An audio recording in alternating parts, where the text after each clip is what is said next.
No coração selvagem do Pantanal, onde o silêncio é quebrado apenas pelos sons da natureza bruta, uma menina se viu diante do predador supremo.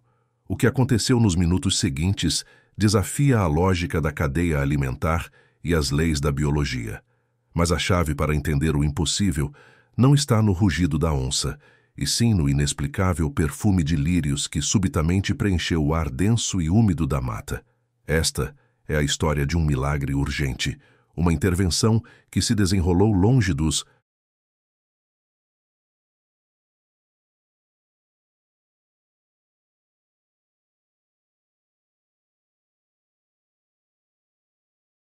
altares e das igrejas, no exato momento em que a vida e a morte se encararam.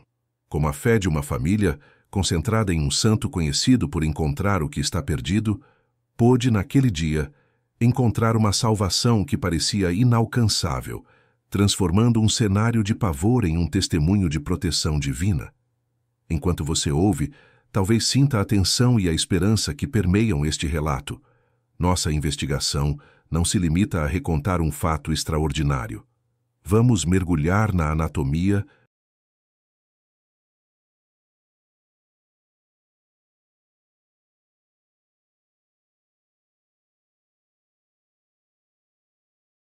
de um milagre, buscando responder a uma questão central. Como uma prece, feita a centenas de quilômetros dali, na paróquia de Nossa Senhora da Candelária, em Corumbá, pôde se materializar como uma barreira invisível entre a criança e a fera. O que exatamente a onça-pintada viu ou sentiu que a fez recuar, contrariando todos os seus instintos predatórios mais primais? E por que o perfume de lírios, o sinal clássico da presença de Santo Antônio, foi o gatilho sensorial que marcou o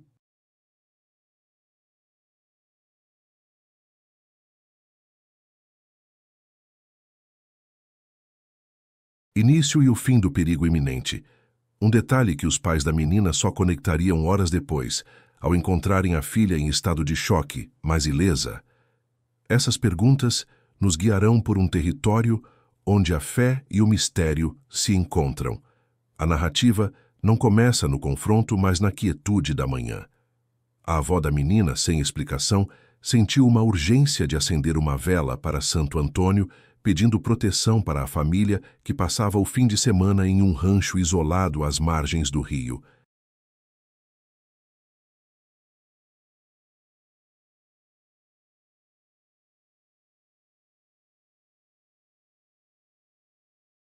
Paraguai. Esse presságio, essa intuição devocional, é o primeiro fio que tece a tapeçaria do milagre. A crise se instala de forma súbita e silenciosa, quando a curiosidade infantil leva a pequena para longe da vista dos pais, seguindo o vôo de um tuiuiu. O silêncio da mata se torna pesado, e das folhagens, os olhos de ouro da onça a fixam, um predador no topo de seu poder, diante de uma presa indefesa. É nesse ponto que a realidade se dobra.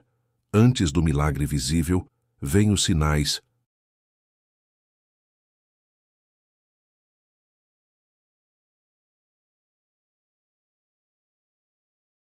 sensoriais que o anunciam. O ar se torna estranhamente calmo, os sons dos insetos parecem cessar por um instante e o cheiro de terra molhada é sobrepujado por uma fragrância floral que não pertence àquele lugar. Aquela fragrância de lírios, impossível no coração do Pantanal, não era apenas um cheiro, era uma presença, uma mudança na própria física do lugar. A onça pintada, o ápice da cadeia alimentar do Pantanal, um ser de puro instinto e força, estanca. Os músculos sob a pele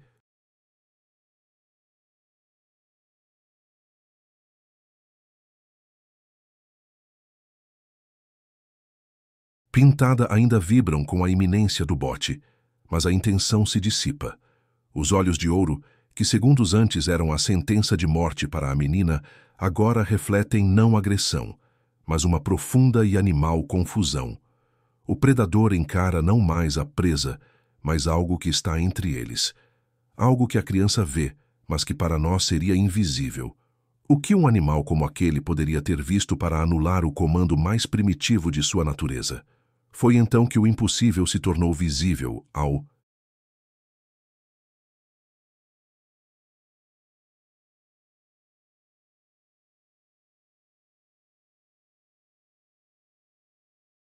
menos para a única testemunha capaz de narrá-lo.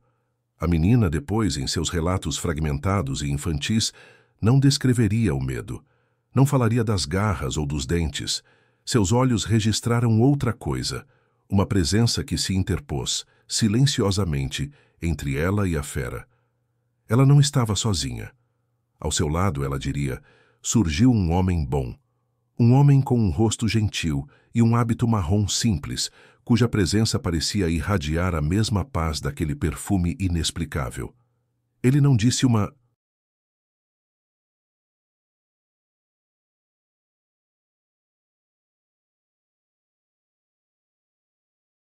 palavra. Apenas estendeu a mão, não para a onça, mas em um gesto de amparo para a própria menina. Naquele momento, a realidade se partiu em duas. A que conhecemos, regida pela biologia, e a que se manifestou ali, regida pela fé. A onça pintada diante daquela figura serena deu um passo para trás, depois outro. Sem rosnar, sem qualquer sinal de ameaça, o grande felino simplesmente virou-se, como se cedesse o território a uma autoridade superior, e se dissolveu na vegetação densa com a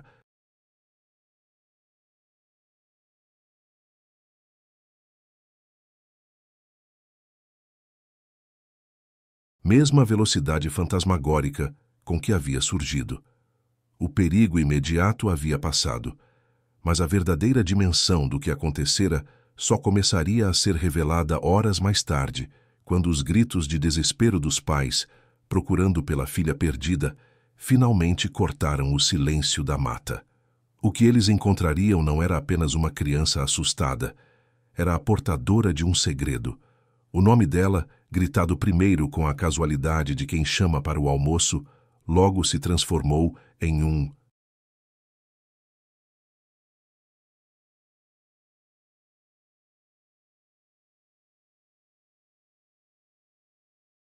eco de puro pavor. O tempo na selva corre de outra forma. Cada minuto de silêncio é uma eternidade de possibilidades terríveis. O pai, um homem acostumado com a dureza do campo, sentiu um gelo percorrer sua espinha, um medo primitivo que ele não conhecia. A mãe, por sua vez, sentia o coração bater na garganta, cada sombra parecendo um predador, cada galho que quebrava sob os pés com o som de uma ameaça. Eles se separaram, gritando o nome da filha, a voz se perdendo na imensidão.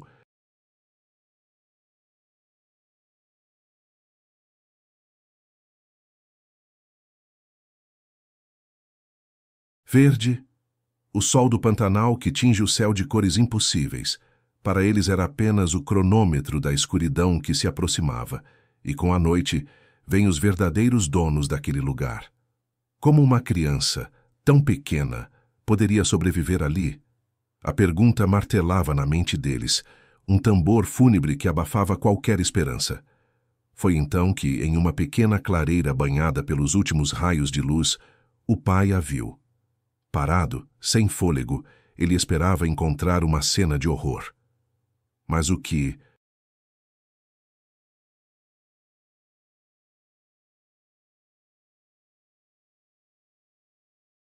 encontrou desafiava a lógica do desespero. Ela estava sentada sobre um tronco caído, as pequenas mãos no colo, olhando para um ponto fixo na vegetação com uma serenidade desconcertante. Ela não estava chorando. Não estava sequer assustada. Parecia contemplativa. Havia um leve, quase imperceptível perfume adocicado ao redor dela, algo que os pais, no auge da adrenalina e do alívio, não conseguiram registrar. A mãe chegou logo depois, correndo, e se jogou de joelhos para abraçá-la.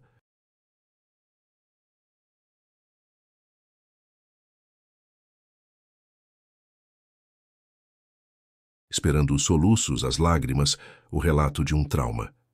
Mas a menina apenas retribuiu o abraço, com uma calma que não pertencia a uma criança que acabara de se perder na mata. E quando a mãe, Com a voz embargada, perguntou o que tinha acontecido, se algum bicho a havia assustado.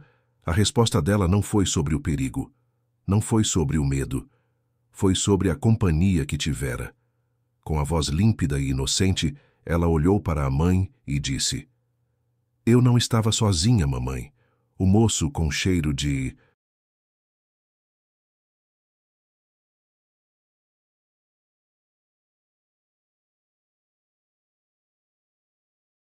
Flor ficou comigo. Ele disse para eu não ter medo. Ele disse para eu não ter medo e o cheiro dele era igualzinho ao da vela que a vovó acende para o santinho dela. O santinho da vovó. Aquelas palavras, ditas com a simplicidade de quem descreve a cor de uma flor, caíram no silêncio pesado do Pantanal, com o peso de uma revelação. O pai, um homem de pouca conversa e muita lida, ficou imóvel. Sua mente prática, acostumada a cercas, gado e ao ciclo previsível da natureza, tentava encontrar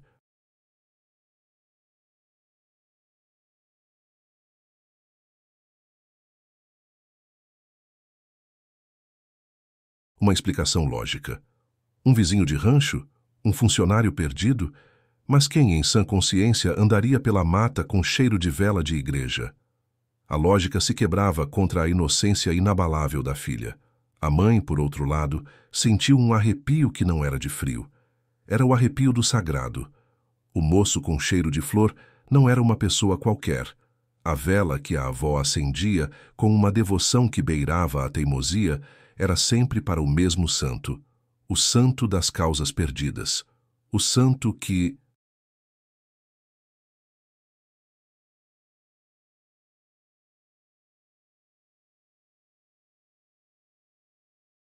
encontra o que se perdeu. Santo Antônio. Foi então que a memória, antes enevoada pelo pânico, começou a clarear. Aquele perfume adocicado, eles sentiram.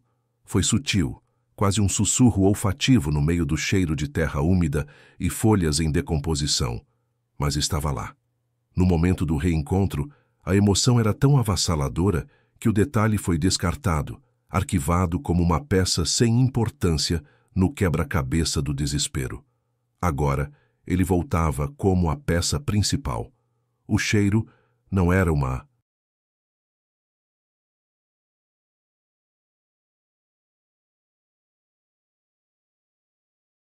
alucinação da menina. Era real. E se o cheiro era real, o que mais poderia ser? O pai olhou para a filha, depois para a imensidão verde que quase a engolira, e pela primeira vez, a dúvida em seus olhos deu lugar a algo parecido com temor, um temor reverente. Ele não era um homem de ir à missa todo domingo, mas conhecia as histórias que sua mãe contava. Histórias de promessas, de graças alcançadas, de intervenções que não se explicam, apenas se sentem. Será que ele estava diante de uma...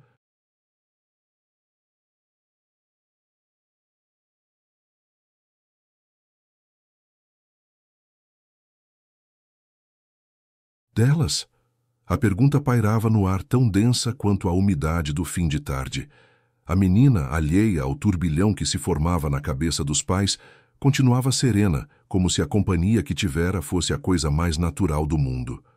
Ela não estava sozinha. Essa era a sua verdade. E para ela não havia nada de assustador nisso. Pelo contrário, havia conforto. A mãe se ajoelhou novamente, desta vez não com o desespero de quem resgata, mas com a delicadeza de quem se aproxima de um mistério.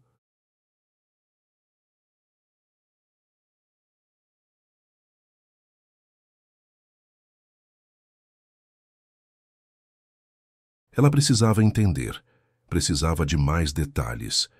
Minha filha, ela disse, a voz agora um fio trêmulo. Esse moço, como ele era? A resposta que viria a seguir não traria a clareza que os pais buscavam. Pelo contrário, ela apenas aprofundaria o abismo entre o que eles conheciam como realidade e o milagre que acabavam de testemunhar. A menina olhou para a mãe, não com a confusão de quem inventa uma história, mas com a clareza de quem apenas relata um fato. Seus olhos pequenos e,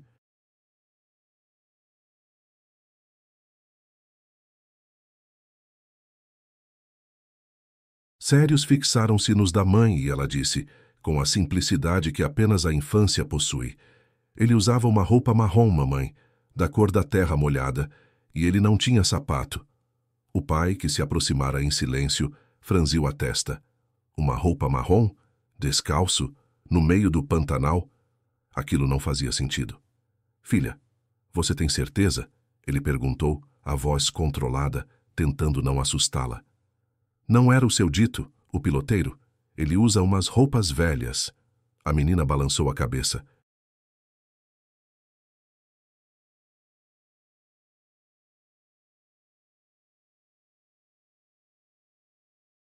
Negativamente, de forma decidida. Não, papai.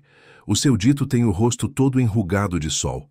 Esse moço, o rosto dele era calmo, e ele sorria para mim. Foi então que o detalhe mais importante, a âncora sensorial daquele milagre, voltou com toda a força. E o cheiro, mamãe? A menina continuou como se buscasse a palavra certa. Tinha um cheiro muito bom perto dele. Cheiro de flor branca, daquelas que a vovó tem no jardim lá em Corumbá. Lírios. O perfume de lírios. A mãe.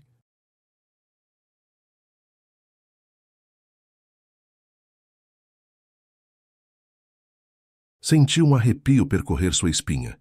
Como aquilo era possível? Não havia lírios selvagens naquela parte da mata. A flora ali era outra, mais rústica, mais bruta. Um perfume tão delicado e específico era uma impossibilidade botânica. Uma alucinação? Um delírio pelo susto? Mas a filha não parecia assustada. Parecia protegida, amparada. O pai se agachou, ficando na altura da filha, e segurou suas pequenas mãos. E o que ele fez? O que ele disse? A resposta da menina foi o golpe.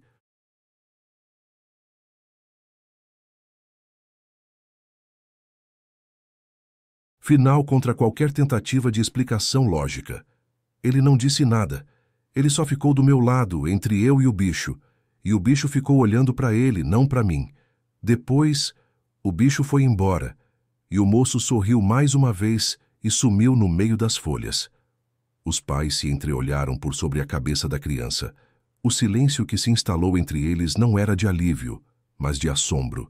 Eles haviam saído em busca de sua filha e encontraram um mistério que era, ao mesmo tempo, aterrorizante.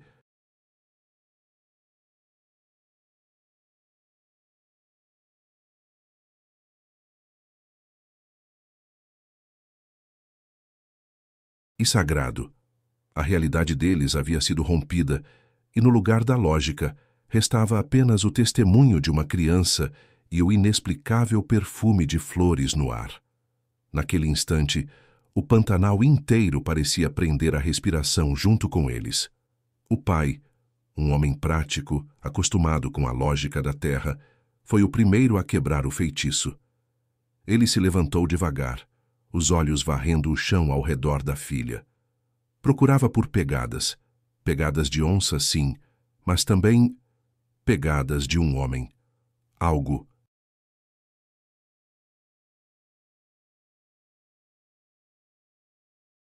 Qualquer coisa que pudesse ancorar a história da menina no mundo físico. Mas não havia nada. Apenas as marcas dos pequenos tênis dela na terra úmida e as pegadas do predador, que se afastavam, nítidas e inconfundíveis. Nenhum sinal de um terceiro ser. Nenhuma folha amassada fora do lugar onde um homem pudesse ter estado. E mais estranho ainda, o perfume. Ele aspirou o ar profundamente. Tinha desaparecido. O cheiro de lírios, tão vívido na descrição da filha, havia se dissipado como...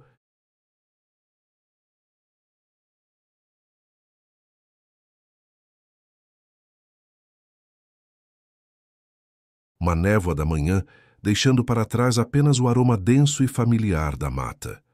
Como um cheiro poderia simplesmente sumir? A ausência da evidência era, de alguma forma, mais perturbadora do que a sua presença.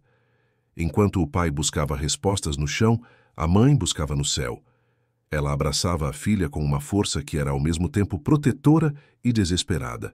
A mente dela corria, tentando conectar os pontos impossíveis. Um homem bom, um sorriso, o bicho que recua e o cheiro de...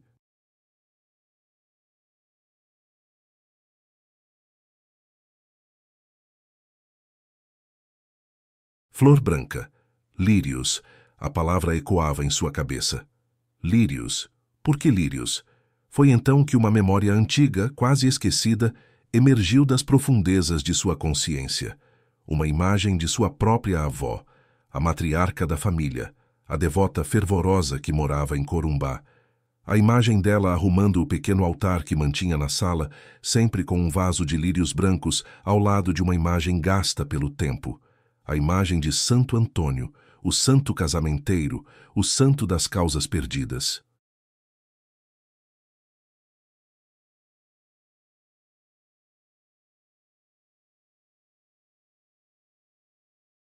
E na tradição da família, o protetor das crianças. O arrepio que a percorreu foi diferente. Não era mais de medo, mas de uma compreensão avassaladora, uma epifania tão súbita e clara que a deixou sem fôlego. Poderia ser? Poderia a fé de uma avó, a quilômetros de distância, ter se manifestado ali naquela clareira isolada, na forma de um guardião silencioso com perfume de flores? A lógica gritava que não, mas o coração de mãe, que acabara de receber a filha de volta das garras da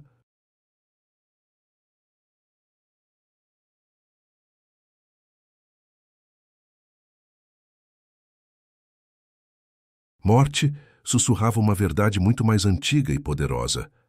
A voz dela saiu como um sopro, quase inaudível contra os sons da mata que voltavam a crescer.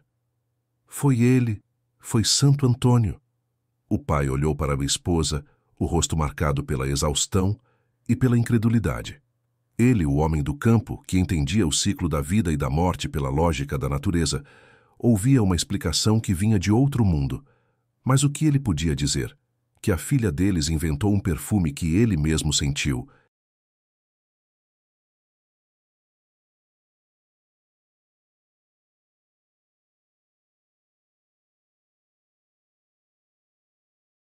Ainda que por um instante, que uma onça pintada no auge do instinto simplesmente decidiu ir embora sem nenhuma razão aparente. As pegadas no chão eram a prova de um perigo real, mas a ausência de qualquer outra marca era a prova de um mistério ainda maior. A lógica dele, a cadeia alimentar, as regras de sobrevivência no Pantanal, tudo isso parecia se dissolver diante de uma explicação que não pertencia a este lugar.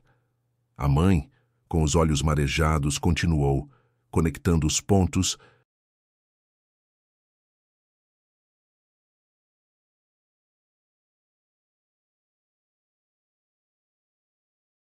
Para ele e para si mesma. É a avó dela, minha mãe. Ela sempre acende uma vela para ele quando estamos longe pedindo proteção. E os lírios? O altar dela em Corumbá está sempre coberto de lírios brancos. A imagem era tão nítida que parecia uma fotografia. A pequena capela doméstica, a chama da vela dançando, o cheiro das flores se misturando com o da cera queimada. Uma prece silenciosa, um ato de fé a centenas de quilômetros de distância. Poderia uma oração viajar pelo ar, cruzar...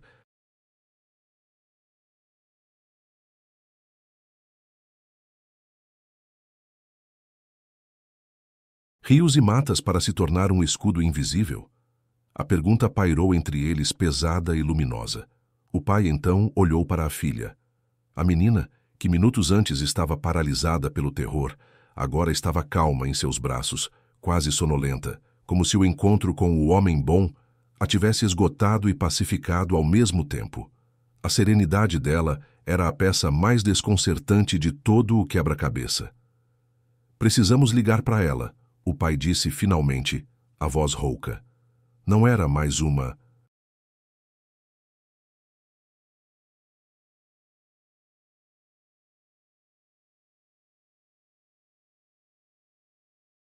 questão de ceticismo, mas de necessidade. A necessidade de ancorar aquele evento flutuante, de encontrar uma confirmação, por mais impossível que parecesse. Naquele momento, a imensidão do Pantanal ao redor deles não parecia mais um lugar de perigos, mas um santuário silencioso. Um palco onde o céu e a terra haviam se tocado por um breve e aterrorizante instante. A viagem de volta para o rancho foi feita em um silêncio denso, carregado de perguntas. Cada quilômetro os aproximava, não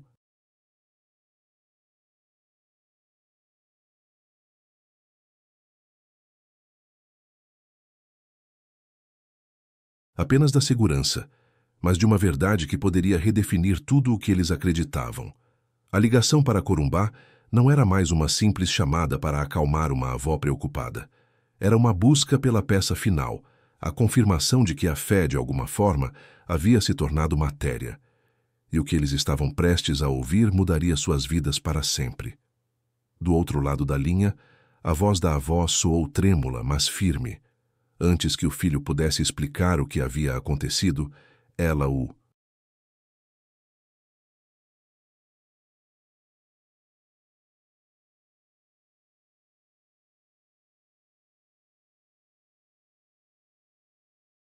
interrompeu. Meu filho, eu senti. Senti um aperto no coração como nunca antes. Fui para a igreja de Nossa Senhora da Candelária, aqui em Corumbá, e me ajoelhei diante da imagem de Santo Antônio. Acendi uma vela e fiz uma promessa. Eu pedi que ele protegesse vocês, que ele enviasse um anjo, que ele se fizesse presente. Eu prometi a ele, eu prometi que cobriria o altar dele com lírios brancos se minha neta voltasse para casa em segurança. O telefone escorregou um pouco na mão do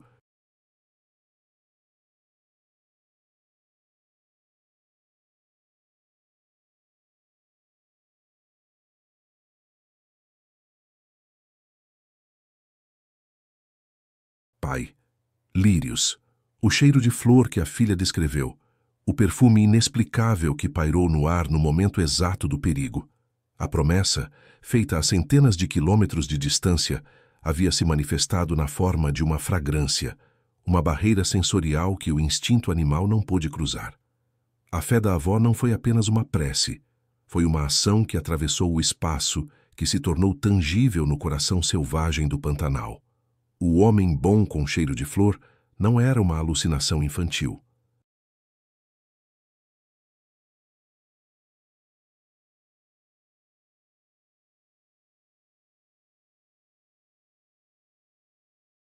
Era a resposta. Não havia mais nada a ser dito. O silêncio que se seguiu àquela revelação não era de vazio, mas de plenitude. Era o silêncio que acompanha o sagrado, a quietude que se instala quando a lógica se rende ao mistério. Naquele rancho isolado, sob um céu que começava a se encher de estrelas, uma família foi refeita. A história do que aconteceu às margens do rio Paraguai se tornou parte da tradição oral daquela gente, um sussurro de esperança passado de geração em geração.